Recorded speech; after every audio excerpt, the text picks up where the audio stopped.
Hello दोस्तों, नमस्कार। एक बार फिर से स्वागत है आपके अपने यूट्यूब चैनल देव जी के ट्रिक्स में। तो दोस्तों, हमने यहाँ पर देख सकते हैं कि आपके हाई कोर्ट का मॉडल पेपर सॉल्व करने वाले हैं और देख सकते हैं एग्जाम डेट भी आपकी है 4 और 5 जनवरी को है। समय बहुत कम है, इसलिए ज़्यादा से ज़्यादा आप लोग पढ़ाई पर ध्यान दें, है ना। और आपके देख सकते हैं कि 3 बजे आपकी करंट अफेयर की क्लास है, शाम को 6 बजे आपकी यूपीजी की क्लास होती है, रात को 8:50 में हिंदी की क्लास होती है। तो आप ये सभी क्लासे आप लोग लेते रहिएगा, है ना। और आप लोग जीके और हिंदी में बिल्कुल आप लोग टेंशन मत लीजिएगा, है ना। बस अपना कॉन्सेप्ट है जो थ्योरी के माध्यम से किताबों से भी पढ़ते रहिए। गुड मॉर्निंग भैया, गुड मॉर्निंग, नमस्ते, जय शारदे माँ, सभी को नमस्ते, सभी को जय हिंद, गुड मॉर्निंग। चलिए, आवाज वगैरह मिल पा रही है आप सभी को? चलिए, तो फिर स्टार्ट करते हैं आज के इस टेस्ट पेपर को। यहाँ पर देखिए, पहला क्वेश्चन आपका हिंदी में है कि धीवर किसका पर्यायवाची है। धीवर जो कहा जाता है वो किसे कहते हैं? तो दोस्तों, ये कहा जाता है केवट को कहते हैं। किसके कहते हैं?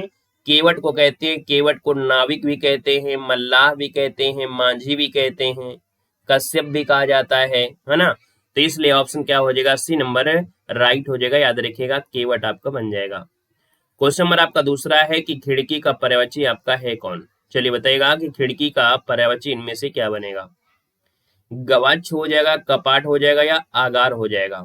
दूसरे की अगर बात करते हैं तो आप कहेंगे सर यहाँ पर जो आपका आंसर बना है वो आपका राइट क्या हो जाएगा? खिड़की का पर्यायवाची आपको बताना है। चलिए, वेरी गुड, अच्छा प्रयास है। और यहाँ पर देख सकते हैं आप लोगों में से काफी लोगों ने जवाब बिल्कुल सही दिया है। आपका जो आंसर बनेगा वो आपका कौन सा बन जाएगा? गवाक्ष। क्या बन जाएगा? गवाक्ष। याद रखिएगा, खिड़की का जो पर्यायवाची होता है वो गवाक्ष होते हैं। बाकी और कहें कि सर जो कपाट दरवाजे का होता है ना, आगार भंडार का होता है। अगला क्वेश्चन है सृष्टि का विलोम होता क्या है। देखिए, हमने कहा सृष्टि जब बनाई गई थी बोलते हैं सृष्टि, तो इसका मतलब है कि इसका विलोम क्या हो जाएगा? प्रलय हो जाएगा। तो ऑप्शन बी राइट हो जाएगा, प्रलय हो जाएगा। अगला क्वेश्चन यहाँ पर दिया गया है और आपसे कह रहा है कि अतिवृष्टि का विलोम क्या है। अति मतलब ज्यादा, वृष्टि मतलब बारिश।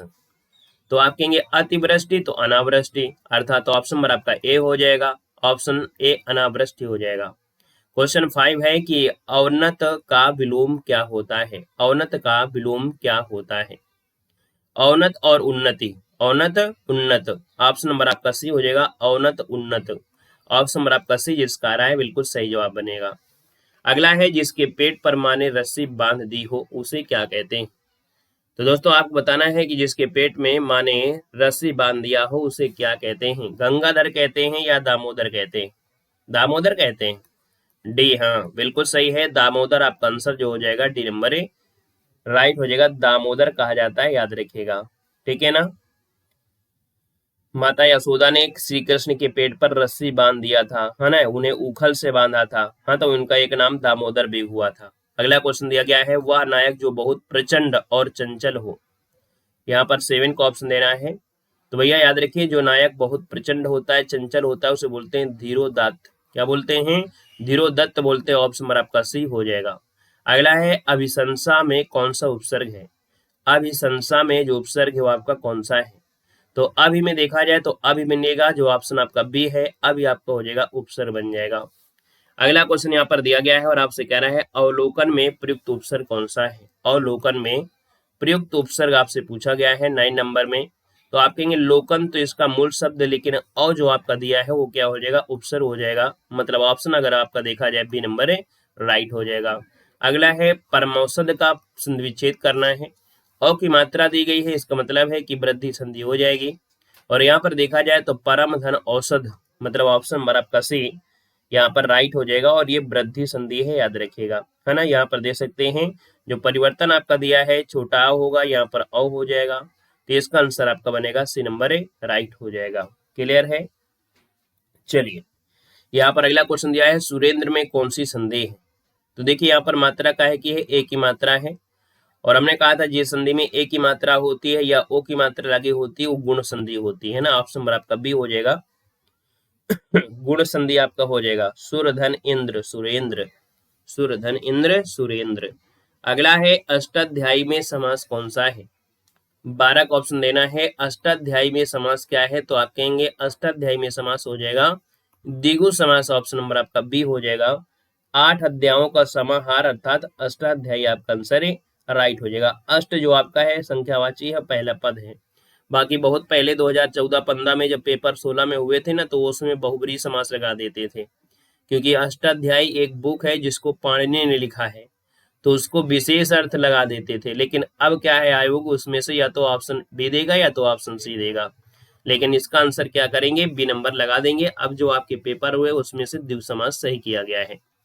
अगला क्वेश्चन नंबर आपका 13 है कि मुरलीधर में समास कौन है। अब यहाँ पर देखिए मुरलीधर दिया गया है, मुरली को धारण कौन करते हैं, भगवान कृष्ण करते हैं, अर्थात ये विशेष आपके निकल जाएंगे।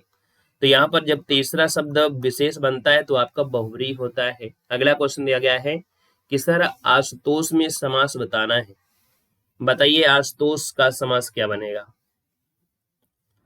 आशुतोष किसे कहते हैं, बताइए जल्दी से। आशुतोष, आशु, चलिए जल्दी बताइए। आशु मतलब शीघ्र, है ना। चलिए वेरी गुड। हाँ, यहाँ पर याद रखिए तोष मतलब आस और तोष दोनों ही यहाँ पर हैं, लेकिन तीसरा पद संकेत कर रहा है किसकी ओर, शंकर भगवान की ओर। आशुतोष जो शीघ्र प्रसन्न हो जाते हैं वो आपके भगवान शंकर हैं ना। अवघड़ दानी जिसे बोलते हैं, अवघड़ दानी तुरंत दान दे देते हैं, सोचते विचारते नहीं है। वो सोचने विचारने का ब्रह्मा जी का है, विष्णु जी का है, वो सोचते विचारते रहेंगे। जो भगवान शिव को प्रसन्न कर दिया उसको तथास्तु हो जाएगा। अगला है 15 नंबर में कि सही वर्तनी आपको बताना है। पौराणिक होता है, किस प्रकार से सही होगा पौराणिक, तो आप कहेंगे सर पहला ही तो ऑप्शन सही लग रहा है, पौराणिक, है ना। ऑप्शन आपका ए नंबर है राइट हो जाएगा।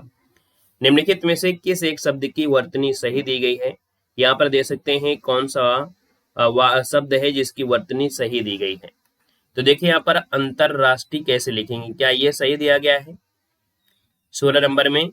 बी नंबर वाला, बी नंबर वाला सही हो गया। याद रखिए ये रा के साथ जो ऊपर लगा होता है ये आपको दे सकते हैं, वो आपका ये वाला जो रा होता है बिल्कुल सही है, ऑप्शन नंबर आपका बी बन जाएगा। अगला है कि वाक्यों में से शुद्ध वाक्य आपको चुनना है। शुद्ध वाक्य आपका है कौन, आप किधर को जा रहे हैं, किधर को जा रहे हैं, को जा रहे हैं देखो गलत हो गया है। आप कहाँ जा रहे हैं, और अगर हम बात करें डी नंबर की ओर, आप कहाँ जा रहे हो, है ना।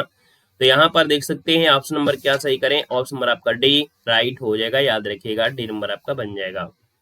अगला दिया गया है कि ऐसी एकाध बातें और देखने में आती हैं। चलिए बताइएगा 18 नंबर में। और 18 की अगर हम बात कर लेते हैं तो आपका जो आंसर है यहाँ पर राइट इनमें से क्या हो सकता है, बिल्कुल सही है। चलिए यहाँ पर दिया है ऐसी एकाध बातें हैं, है ना। तो ऐसी एकाध बातें, और ऐसा, ऐसा तो गलत हो जाएगा यहाँ से, है ना। बी नंबर तो गलत हो जाएगा। ऐसी एकाध बात देखो गलत हो जाएगा यहाँ से। ऐसा एकाध बातें और जानकारी में आती हैं, ऐसा एक आध बातें और जानकारी में आती हैं, ऐसी एक आध बातें और देखने में आती हैं। देखो यहाँ पर थोड़ा सा क्या कर दिया है कि ये देखना शब्द आपसे लगा दिया है, इसलिए यहाँ पर गड़बड़ कर दिया है। यहाँ पर वैसे टाइपिंग में से थोड़ा शुद्ध कर देना चाहिए, है ना, कि भैया ऐसी एक आध बातें और जानकारी में आती हैं, है ना। तो कहीं ना कहीं यहाँ पर इसमें से ये करके आप आंसर लगा सकते हैं, याद रखिएगा ऐसी एक आध बातें और जानकारी में आती हैं, ये आपको करना चाहिए था, ठीक है ना। यहाँ पर जो ऑप्शन आपका सी है, अगर इससे हम लोग नहीं कर सकते हैं, मान लो अगर इसको अगर नहीं करेंगे तो और कौन सा ऑप्शन है जिसको सही कर सकते हैं, ऐसा एक आध बातें, देखो ऐसा यहाँ से गड़बड़ है। अगर हम बात करें सी नंबर, ऐसी एक आध बात, देखो यहाँ से ये गड़बड़ हो गई है। कहीं ना कहीं क्वेश्चन में टाइपिंग में गड़बड़, अगर इसी में हम लोग यहाँ पर बातें कर दें तो इसको ये सही कर देंगे, है ना। तो कहीं ना कहीं क्वेश्चन में इसी गड़बड़ी है, नंबर आपको पूरा मिलेगा, ठीक है। अगला क्वेश्चन बताइएगा 19 नंबर में शिव का पर्यायवाची शब्द आपका नहीं है। यहाँ पर शिव का पर्यायवाची जो आपका है 19 नंबर में, तो आप कहेंगे सर शिव का पर्यायवाची पशुपति होता है, गिरीश होता है, त्रिलोचन होता है, लेकिन मुकुंद नहीं होता है। तो ऑप्शन आपका जो बनेगा वो आपका बी नंबर मुकुंद, जिसका ऑप्शन आ रहा है बी नंबर बिल्कुल सही हो जाएगा, याद रखिएगा, ठीक है। चलिए अगला क्वेश्चन बताइएगा यहाँ पर अगला अच्छा मुकुंद होता है विष्णु का, किसका होता है? विष्णु का पर्यायवाची होता है जो मुकुंद होता है विष्णु का। अगला क्वेश्चन आपको बताना है कि सर बादल का पर्यायवाची नहीं है, बादल का पर्यायवाची नहीं है, तो बादल यहाँ पर दा है, इसका मतलब दा वाला तो बिल्कुल सही है। ये भी बादल का है और ये भी बादल का है ना, दो ही बचे हैं आपके पास। यहाँ पर देखो घन भी बादल का होता है, तो बचा हुआ वारिध है ना, जो कि आपकी समुद्र का बनेगा। ऑप्शन नंबर आपका डी यहाँ पर राइट हो जाएगा, याद रखिएगा। ठीक है, अगले क्वेश्चन कराते हैं। ये जो आपका दिया है वो आपके सागर का है ना, किसका है? तो आपके सागर का है। अगला क्वेश्चन दिया है, संत कवियों की भाषा को क्या कहा जाता है? संत कवियों की भाषा को क्या कहा जाता है आपसे कह रहा है। तो आपका आंसर 21 नंबर में क्या सही हो जाएगा? तो कहेंगे सर संत कवियों की जो भाषा है वो आपकी खिचड़ी भाषा है। क्या बोलेंगे? खिचड़ी भाषा कह सकते हैं। तो यहाँ पर जो 21 नंबर दिया है, तो 21 का ऑप्शन क्या बन जाएगा? यहाँ पर नंबर संत कवियों की भाषा खिचड़ी कहते हैं, क्योंकि इनकी रचनाओं में अरबी फारसी हर चीज देखने को मिलती है, इसलिए इनकी भाषा को सदक्कड़ी बोल दिया जाता है ना। जैसे कबीर दास हैं, कबीर क्या है? संत हैं। कबीर क्या है? संत हैं। अगला है उन्मुख का विपरीत शब्द इनमें से क्या होता है? उन्मुख का विपरीत शब्द आपसे पूछा है, उन्मुख का विपरीत शब्द इनमें से क्या होगा 22 नंबर में? तो उन्मुख का हो जाएगा विमुख हो जाएगा, मतलब ऑप्शन आपका बी हो जाएगा, विमुख आपका बन जाएगा। ठीक है, अगले क्वेश्चन कराते हैं। क्वेश्चन दिया गया है कि घटनाओं का जो काल क्रम है ना, उनका अगर वर्णन किया गया है तो वो क्या कहलाता है आपसे कह रहा है। घटनाओं का कालक्रम से किया गया जो वर्णन होता है ना, क्या कहलाता है 23 नंबर में? तो 23 का ऑप्शन बनेगा ए नंबर। यहाँ पर बताना है इतव्रति कहते हैं। क्या कहते हैं? तो भैया घटनाओं का जो कालक्रम से किया गया वर्णन होता है उसे इतव्रत कहते हैं। ऑप्शन नंबर आपका ए बनेगा। किस शब्द की वर्तनी शुद्ध दी गई है? किस शब्द की वर्तनी शुद्ध दी गई है? तो अपवजन गलत दिया गया है, अपवर्जन होता है। बी नंबर आपका हो जाएगा अपवर्जन। क्वेश्चन नंबर आपका 25 है कि औजार शब्द का क्या तात्पर्य है? औजार शब्द का क्या तात्पर्य आपसे कह रहा है। तो आप कहेंगे सर 25 नंबर दिया है, तो औजार मतलब उपचार नहीं, औजार मतलब होता है उपकरण। ऑप्शन डी राइट हो जाएगा। हिंदी में कितना स्कोर गया है एक बार जरूर बताइएगा कि आपको 20 नंबर प्लस जा रहा है कि नहीं जा रहा है ना। फिर भी नहीं जा रहा है तो आप लोग बताइएगा। बाकी यहाँ पर इंग्लिश हमने कहा भी आप कहीं से भी पढ़ सकते हैं। और यहाँ पर देखते हैं अगले टॉपिक में आते हैं। अगला टॉपिक जो कि आपका है भाग थर्ड में, जो कि आपका सामान्य ज्ञान है। सामान्य ज्ञान की अगर हम बात करते हैं तो आपको देखना है कि सामान्य ज्ञान में कितनी तैयारी है। अगर ये पोर्शन आपका सही है तो सब कुछ सही होगा, क्योंकि कहीं ना कहीं मैथ वगैरह में आप कंसेप्ट के साथ लगा सकते हैं। देखिए दिया भारत में मताधिकार और निर्वाचित होने का अधिकार जो आपका है कैसा है। चलिए तो आप कहेंगे सर भारत में जो एकाधिकार मताधिकार है, निर्वाचित होने का अधिकार विधिक अधिकार है, एक अधिनियम के अंतर्गत आपका है। तो ऑप्शन क्या बनेगा यहाँ पर? सी नंबर राइट हो जाएगा। सी नंबर आपका हो जाएगा, याद रखिएगा। ठीक है ना। अगला क्वेश्चन है निम्नलिखित संविधान संशोधन में से किस एक के अंतर्गत दिल्ली नेशनल कैपिटल क्षेत्र आपका बना था? बताना है कि जो संविधान संशोधन है, निम्नलिखित संविधान संशोधन में से किस एक के अंतर्गत जो दिल्ली है वो नेशनल कैपिटल क्षेत्र बना था। चलिए यहाँ पर बताना है। तो दोस्तों यहाँ पर याद रखिएगा ये आपका है 69वां संविधान संशोधन। 69वां संविधान संशोधन द्वारा दिल्ली प्रशासनिक व्यवस्था में महत्वपूर्ण परिवर्तन हुआ। दिल्ली संघीय क्षेत्र के रूप में बना रहेगा और अब इसे दिल्ली का राष्ट्रीय राजधानी क्षेत्र कहा गया था। तो ऑप्शन आपका बी बनेगा। अगला क्वेश्चन दिया गया है भारतीय संविधान का जो 79वां संविधान संशोधन था वो संबंध किससे है? चलिए भारतीय संविधान का 79 जो संशोधन है ये संबंध है वो किससे है? यहाँ पर देखा जाए 53 नंबर में, तो ऑप्शन क्या बनेगा? तो लोकसभा और राज्यसभा के लोकसभा और राज्य विधानसभा में जो अनुसूचित जाति और अनुसूचित जनजाति के आरक्षण से जुड़ा है। तो यहाँ पर 53 का ऑप्शन बनेगा डी नंबर राइट हो जाएगा। और जनवरी 2010 तक के लिए बढ़ा दिया गया था, याद रखिएगा। और अगला क्वेश्चन दिया गया है गैरिक मृदभांड पात्र जो आपके हैं जिनको ओसीपी का नामकरण है, ये जो नामकरण हुआ था वो कहाँ पर हुआ था? गैरिक मृदभांड आपने जरूर पढ़ा होगा दोस्तों। ये आपका है हस्तिनापुर है, याद रखिएगा। ये आपका नामकरण हस्तिनापुर और अतरंजी खेड़ा जो आपका है ना, वहां पर प्रथम गैरिक मृदभांड संस्कृति प्राप्त हुए थे। गिरवे रंग के मृदभांड आपके थे। सबसे बड़ी ताम्र निधि मध्य प्रदेश में पाई गई थी, गिरूरिया से प्राप्त हुई थी। यहाँ पर जो आपका आंसर है वो आपका ए हो जाएगा। अगला क्वेश्चन दिया गया है, निम्नलिखित में से कौन है जो सही सुमेलित नहीं है। चलिए, कौन है जो सही सुमेलित नहीं है, यहाँ पर जो आप देना है। चलिए भाई,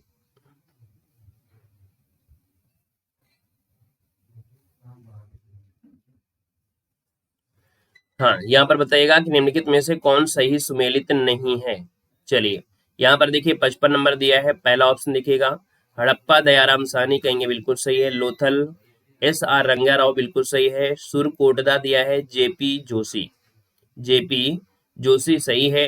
धौलावीरा दिया है बीके थापर 55 नंबर में। तो धौलावीरा स्थल गुजरात में है और यहाँ के जो टीलों की खोज किया था वो जेपी जोशी ने सर्वप्रथम किया था। ठीक है, जेपी जोशी ने किया था। तो आप कहेंगे सर ये जो ऑप्शन डी दिया गया है वो आपका क्या हो जाएगा, गलत हो जाएगा, याद रखिएगा। अगला है 56 नंबर, निम्नलिखित में से किसने हितोपदेश का फारसी में अनुवाद किया। हितोपदेश का फारसी में जो अनुवाद किया था किसने किया था। चलिए, दारा सिको किया था, या फैजी ने, या अबुल कादिर बदायूनी ने, या आपके ताजुल माली ने। देखो जो हितोपदेश है ना, चलिए अकबर के शासन काल में हितोपदेश का फारसी अनुवाद मतलब फारसी भाषा में अनुवाद किया गया था। और ये मुफरीब उल कुतुब के नाम से, किस नाम से, कुतुब के नाम से किया गया था, कि मुसर्रीह उल कुतुब के नाम से किया था। और यहाँ पर किया किसके माध्यम से, सॉरी, तो ये दोस्तों ताजुल माली के माध्यम से हितोपदेश का फारसी में अनुवाद किया गया था, ताजुल माली के माध्यम से किया गया था। ठीक है, इनके द्वारा किया गया था। और क्या नाम दिया गया था, मुफर्रिस उल कुतुब के नाम किया गया था। ऑप्शन डी हो जाएगा। ठीक है, हितोपदेश का नाम था, क्या कर दिया गया था फारसी में, तो आपके मुफर्रिह उल कुतुब का नाम दिया गया था। अगला है कि अष्टप्रधान नामक जो पंथ परिषद होती थी वो किसके शासन काल में थी।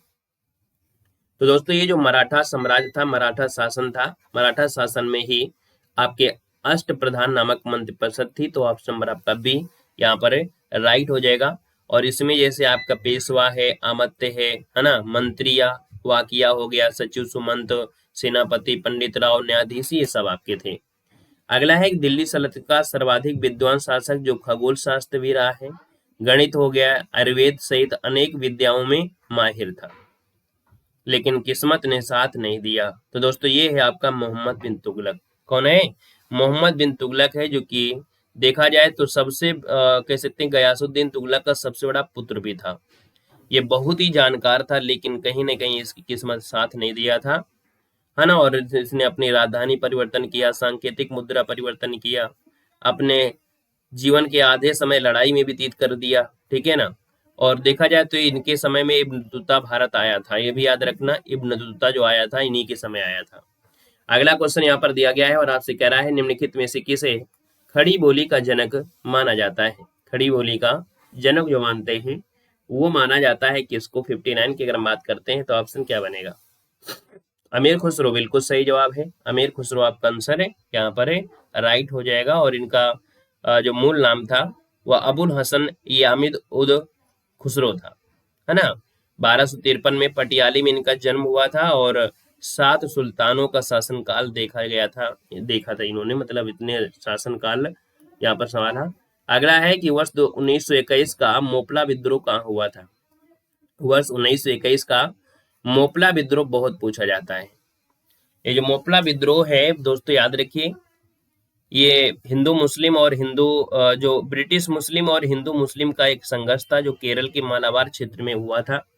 यहाँ पर जो आंसर हो जाएगा वो आपका 80 नंबर है, राइट हो जाएगा। ये भी कहीं ना कहीं किसानों से संबंधित आपका है। मोपला मतलब होता है किसान।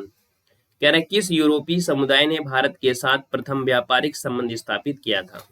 चलिए, सबसे पहले पुर्तगाली, है ना, सबसे पहले पुर्तगाली आए थे। पुर्तगालियों ने ही समुद्र के माध्यम से भारत की खोज किया था, जल माध्यम से, है ना, समुद्र या जल माध्यम से किया था। बाकी इसके पहले भी भारत का व्यापार हुआ करता था, लेकिन जल के माध्यम से ये पुर्तगाली यहाँ पर आ पहुंचे थे। वास्को डिगामा ने लिस्बन से अपनी यात्रा शुरू किया था और cape of good of Africa से होते हुए ये कालीकट तक पहुंचा था 1498 को। तो ऑप्शन डी हो जाएगा। अगला है भारत में ऊर्जा उत्पादन में सर्वाधिक अंश जो आपका है वो किसका है। तो देखिए जो आपका थर्मल ऊर्जा होती है ना, थर्मल जो आपकी ऊर्जा होती है उसमें ऊर्जा, ये सर्वाधिक ऊर्जा है ना, जो उत्पादन होती है। ऑप्शन नंबर आपका सही बनेगा।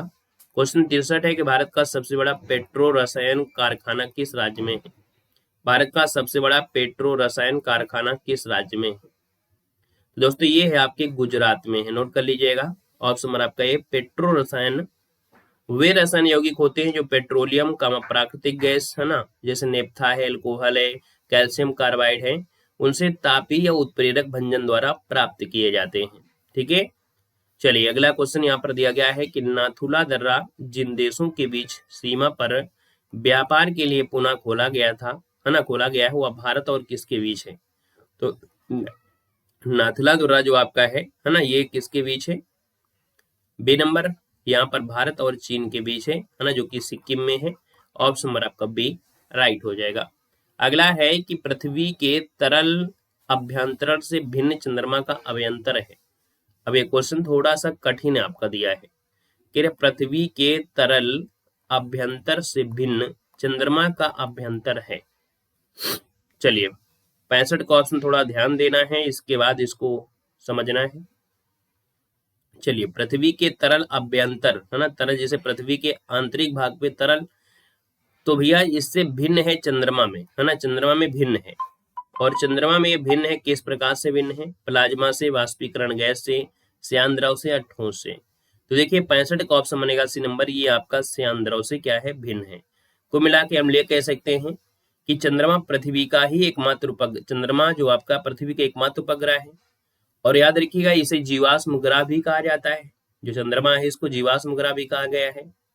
जो चंद्रमा का अभ्यंतर मतलब आंतरिक भाग, वो पृथ्वी के तरल अभ्यंतर की अपेक्षा श्यान द्रव है ना, जैसे पृथ्वी के भीतर क्या है? तरल मात्रा है। आप जानते हैं कि पृथ्वी के भीतर कहने के लिक्विड फॉर्म में प्लाज्मा आपका जमा है ना, वाष्पीकरण गैस भी है, ठोस भी आपका है। तो कहीं ना कहीं ये सब चीजें आपकी हैं पृथ्वी के तरल अभ्यंतर, है ना। तो आप कहेंगे जो अंतर आपका देखने को मिला है वो आपका श्याम द्रव आपका द्रव है, ये इनसे क्या है? भिन्न है। इसका मतलब आपका ये कह रहा है।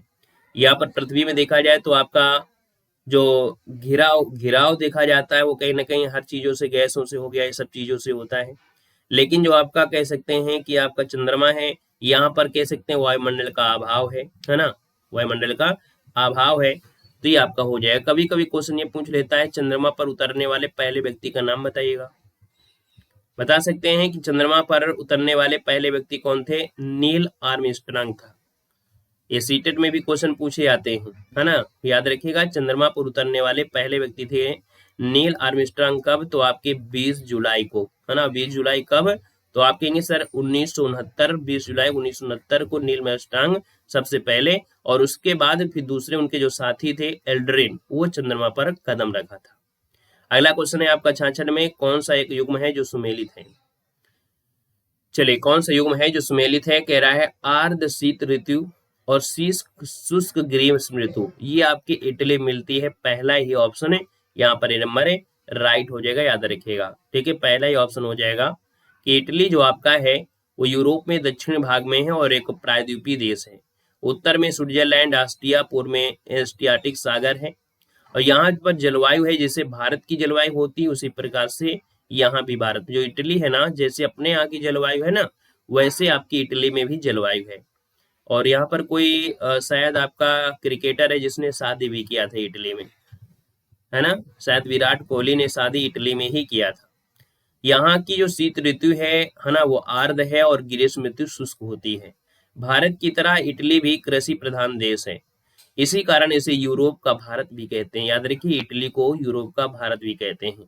ठीक है, इसलिए ऑप्शन लगाना है क्या? यहाँ पर ए नंबर आपका राइट हो जाएगा। अगला है निम्न में से कौन एक सुमेलित है?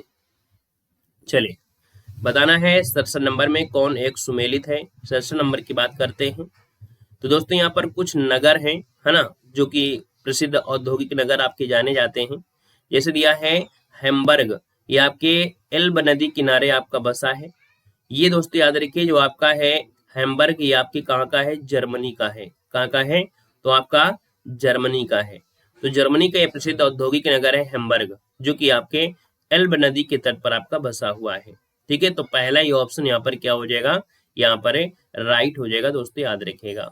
ये जो बेलग्रेड है ना, बेलग्रेड, तो ये जो बेलग्रेड आपका है ये कहीं ना कहीं देखा जाए युगोस्लाविया की राजधानी है, और बेलग्रेड जो आपका है डेन्यूब नदी किनारे है, ना कि सीन नदी किनारे है, ठीक है ना। वहीं पर देखा जाए जो आपका कीव शहर आपने सुना होगा, ये नीपर नदी के किनारे बसा है, किसके, नीपर, नीपर नदी किनारे, और ये जो आपका था वो आपका डेन्यूब नदी किनारे आपका बसा हुआ था। लाहौर की अगर बात करते हैं तो आपको पता है लाहौर सतलज नदी किनारे है क्या भाई, है क्या, नहीं है।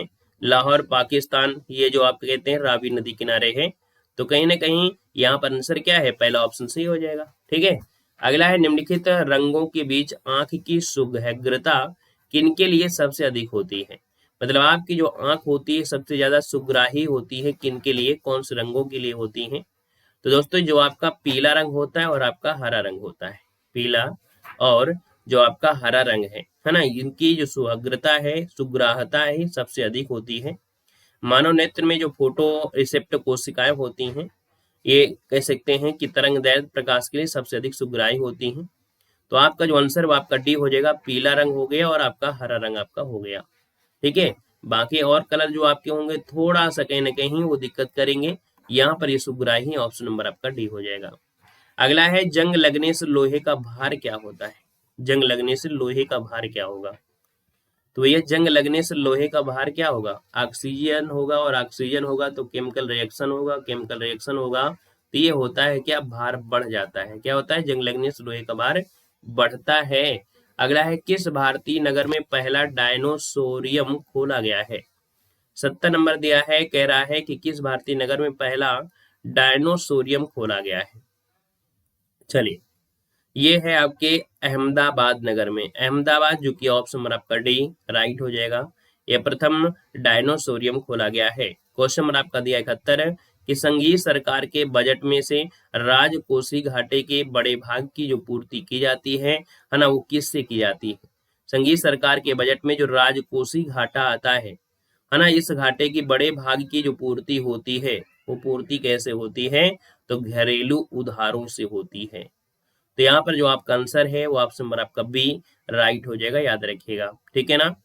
अगला क्वेश्चन दिया गया है कि पूर्वी एशिया में सर्वाधिक घनी आबादी वाला देश कौन है, पूर्वी एशिया में। अब पूर्वी एशिया में कौन आएगा भाई, 72 का ऑप्शन दीजिएगा। चलिए 72 की अगर हम बात कर लेते हैं तो आपका आंसर इनमें से क्या हो जाएगा, पूर्वी एशिया में दिया गया है, पश्चिमी एशिया नहीं है, पूर्वी एशिया है। चलिए पूर्व एशिया में सर्वाधिक घनी वाला देश जो आपका है इनमें से कौन हो जाएगा। चलिए जनगणना तो पूछ लेता तो उत्तर कोरिया हो जाता, लेकिन पूर्वी एशिया पूछा गया है तो यहाँ पर देखा जाए तो आपका आंसर क्या हो जाएगा, पूरब में। चीन भाई पूरब में नहीं आए, कहेंगे कि चीन क्या पूरा पूरब में, उसके पहले भी जापान वगैरह भी है ना पूरब में, जब ऑप्शन में जापान है तो इसका मतलब चीन तो और आगे है। जैसे मान लीजिए कि आपका यहाँ पर आपका चीन हो गया है ना, तो यहाँ पर जापान अपान वगैरह बसा है, यहाँ और भी देश आपके हैं है ना, कोरिया, दक्षिण कोरिया, ये भी तो है ना। तो इन ऑप्शन के अनुसार अगर हम देखेंगे तो आपका जो दक्षिण कोरिया है ना, ये सर्वाधिक आबादी वाला यहाँ पर देश हो जाएगा। बाकी अगर इन ऑप्शन में पूछे सबसे एशिया में सबसे अधिक घनी आबादी, तो सीधा सीधा कहेंगे जनसंख्या तो आपकी चीन में है, लेकिन सबसे घनी आबादी जैसे आपका बिहार हो गया, बिहार में क्या है, जगह कम है लोग ज्यादा है, उसी प्रकार से ये दक्षिण कोरिया, ऑप्शन नंबर आपका डी यहाँ पर राइट हो जाएगा, याद रखिएगा, ठीक है। और अगर सिंगापुर होता है, सिंगापुर, हांगकांग, इसमें से जनगणना तो आपका है। यहाँ पर अगला क्वेश्चन दिया गया है और आपसे कह रहा है कि वर्ष 2011 की जनगणना के अनुसार भारत में निम्नलिखित राज्यों में से कौन सा सर्वाधिक जनसंख्या वाला राज्य है। सर्वाधिक जनसंख्या कहाँ मिलेगी, उत्तर प्रदेश में। निम्नलिखित में कौन सा सुमेलित है, कुछ घास के मैदान भी हैं, कुछ पर्वत भी हैं, इनका मिलान करना है। 74 नंबर में पहला ऑप्शन है पराग्वे, दिया गया है पंपास। देखिए पराग्वे की अगर बात करते हैं तो आपसे कह रहा है पंपास दिया गया है, और पराग्वे अर्जेंटीना में आपके मिलते हैं ये वाले, है ना। तो पराग्वे में तो आपका होगा नहीं, यहाँ पर संयुक्त राज्य अमेरिका में मैनीटोबा है, मोरक्को दिया है एटलस पर्वत। देखिए ऑप्शन नंबर आपका बनेगा सी नंबर की मोरक्को जो आपका है वो एटलस पर्वत आपका यहाँ पर हो जाएगा। ऑस्ट्रेलिया में किम्बरले खान आपके दक्षिण अफ्रीका में है। देखिए यहाँ से आपका ये डे आपका गलत हो जाएगा, तो ऑप्शन नंबर आपका जो सी नंबर दिया गया है वो जवाब इनमें से बिल्कुल राइट हो जाएगा, याद रखिएगा। ठीक है, चलिए अगला क्वेश्चन बताइएगा। क्वेश्चन नंबर आपका 75 है और आपसे कह रहा है सूची फर्स्ट को सूची सेकंड से सुमेलित करना है। राज्य और राष्ट्रीय उद्यान दिया गया है। चलिए यहाँ पर ऑप्शन क्या हो जाएगा, पांचों ऑप्शन आप दे सकते हैं। चलिए बताइएगा कि जो आपका असम में है, असम में कौन सा आपका राष्ट्रीय उद्यान है? काजीरंगा पहला ऑप्शन बन जाएगा का, मिला दो। गुजरात में गिरी है आपका है। मध्य प्रदेश में कौन सा है? कान्हा हो जाएगा। और आपकी उत्तराखंड में कौन है? कार्बेट हो जाएगा, उत्तराखंड में कार्बेट हो जाएगा। तो यहाँ पर देखिए आपका जो आंसर बनेगा वो आपका डी हो जाएगा, 1 4 2 3 आपका आंसर है, राइट हो जाएगा। तो इस प्रकार से ये टेस्ट पेपर आपका क्या हुआ, कंप्लीट होता है। कहीं ना कहीं थोड़ा सा क्वेश्चन में दो चार ही क्वेश्चन ऐसे थे जो बड़ा कंफ्यूज डाल सकते थे, वो भी वर्ल्ड ज्योग्राफी के। वर्ल्ड ज्योग्राफी के ही क्वेश्चन थोड़ा सा आपके टाइट रहे हैं, बाकी सब कुछ तो सही रहा है, कोई दिक्कत नहीं है। हमने कहा भी है कि पेपर में जो कंपटीशन होता है, जो पढ़ने वाले बच्चे होते हैं वो मात्र 10% होते हैं, भीड़ होती है 90% की। और जब भीड़ 90% होती है तो आप अपनी तुलना उनसे मत किया करें। आप ये सोचिए कि हम बेस्ट हैं तो बेस्ट हैं, क्योंकि आपके गांव में 4 लोग होंगे, 4 लोग में से पढ़ने वाले सिर्फ आप ही होंगे। जब आप डेली पढ़ रहे हैं तो ये समझिए कि एग्जाम में जब आप जाते हैं पेपर देने, तो ये मत समझिए कि नहीं हिंदी में हम पूरे पूरे करके आएंगे और जीके में इतने करके आएंगे, है ना, पड़ोसी से ज्यादा करके आएंगे। ये मत सोचिए। आपको जॉब लेना है तो आप अपनी क्षमता के अनुसार करिए। अगर आपको समझो कि 20-25 नंबर की हिंदी है, तो आप ये समझिए कि हमको 22 नंबर आपको इसमें सही करना है, क्योंकि आपको जॉब लेना है, फर्स्ट रैंक लाना है, तो आपको बहुत मेहनत करना पड़ेगा। फर्स्ट रैंक से आपको कोई दिक्कत नहीं है, या कह सकते हैं फर्स्ट रैंक आएगी तो आपको कोई अवार्ड भी नहीं होगा छोटे मोटे एग्जाम के लिए। तो इसलिए कहीं ना कहीं ये समझिए कि अगर आप सोचें कि 25 में 25 कर देंगे और उसमें जो क्वेश्चन आपको नहीं आ रहा है उसको भी गलत कर दोगे, तो फिर आप पड़ोसी से पीछे आ जाओगे। इसलिए नया क्वेश्चन अगर आपको मिलता है तो उसको साइड में कर दीजिए, आप आगे वाले क्वेश्चन को देखिए। जब आगे वाले क्वेश्चन में करेंगे तो आपके पड़ोसी को तो कुछ आ ही नहीं रहा था, वो तो इसको सही करेगा, और जब सही करेगा तो यहाँ से वो माइनस मार्किंग की वजह से बिल्कुल नीचे चला जाएगा। अगर आपने भी इसमें हस्तक्षेप कर दिया तो भी आपका और पड़ोसी को भी अंतर क्या रहा। ठीक है, तो पढ़ने वाले बच्चों की यही पहचान होती है कि वो पास होते हैं, जॉब भी मिलती है ना, लेकिन कहो कि वो पूरे की पूरे सही करके आते हैं, ऐसा है नहीं है ना। याद रखिएगा कि जो पढ़ने वाले होते हैं वो बिल्कुल जो करते हैं बिल्कुल सही करते हैं, और जो नहीं आता है उसको छोड़ देते हैं। खुद आप पूछिएगा, आप पड़ोसी वड़ोसी से देखिएगा, जिनको जॉब मिले होगी वो बहुत क्वेश्चन कम गलत किए होंगे, छोड़े ज्यादा होंगे, लेकिन गलत नहीं किए होंगे। तो ऐसे ही विचार अपने मन में भी रखिए कि हम ये ना सोचे कि नहीं हम पूरे में पूरे करके आए, ये सोचिए कि जो हमको नहीं आता है उसको हम साइड करेंगे, जो आता है सिर्फ उतना ही करेंगे, बस सिलेक्शन आपका हो जाएगा।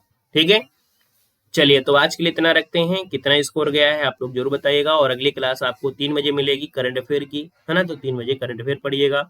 शाम को 6 बजे 5.0 यूपी जीके की क्लास चालू की गई है, तो 6 बजे वाली क्लास जरूर अटेंड कर लीजिएगा, क्योंकि वही आपकी यूपी जीके का उद्धार करेगा, कोई भी एग्जाम के लिए हो। ठीक है, चलिए धन्यवाद सभी को, जय हिंद, वंदे मातरम।